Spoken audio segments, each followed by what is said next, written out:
नमस्कार, मैं श्रीकांत चौहान आप सभी का ट्रेड टॉक के पॉडकास्ट में स्वागत करता हूँ। कल के दिन में हमने हमारे इंडाइसेस में और मार्केट्स में हमने अच्छी एक रिकवरी देखी और उसका सबसे बड़ा रीज़न यही था कि कुछ ग्लोबल मार्केट से पॉजिटिव इंडिकेशंस थे। बॉन्ड यील्ड स्पेसिफिकली वो नीचे आ गया था और इसी वजह से हमने कल के दिन में एक अच्छी मार्केट में रैली देखी। साथ ही साथ क्रूड के दामों में भी जो गिरावट आई है उसका भी बेनिफिट इंडियन मार्केट्स को मिल रहा है।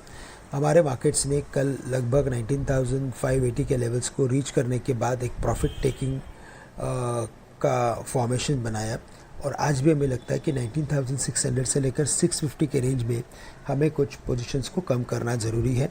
उसका सबसे बड़ा रीज़न यही है कि आज यूएस में वापस एक बार मंथली जॉब पेरोल के नंबर्स आएंगे और वो नंबर्स अगर बढ़ के अगर आते हैं तो उसका इफ़ेक्ट यूएस मार्केट्स के ऊपर नेगेटिव रहेगा और इनडायरेक्टली बाकी भी जितने भी वर्ल्ड मार्केट्स है, स्पेसिफिकली इक्विटी मार्केट्स, वहाँ पे हमें लगता है कि वापस से एक बार एक डाउनवर्ड एक्टिविटी बन सकती है। और इसी वजह से हमें लगता है कि आज का मार्केट काफ़ी कॉशियसली ट्रेड करते हुए दिखाई दे सकता है।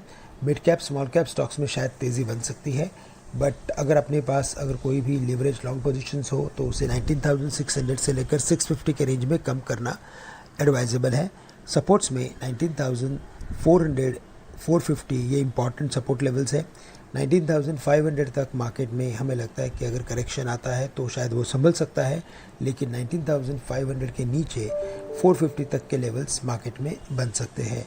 बैंक निफ्टी में भी हमने कल अच्छा खासा वीकनेस देखा, हायर लेवल्स पे कुछ प्रॉफिट टेकिंग देखी। उसका सबसे बड़ा रीज़न यही था कि आज इन क्रेडिट पॉलिसी है और इस क्रेडिट पॉलिसी के आउटकम के बाद हमें लगता है कि मार्केट में एक और भी प्रॉफिट टेकिंग का सेंटिमेंट बन सकता है।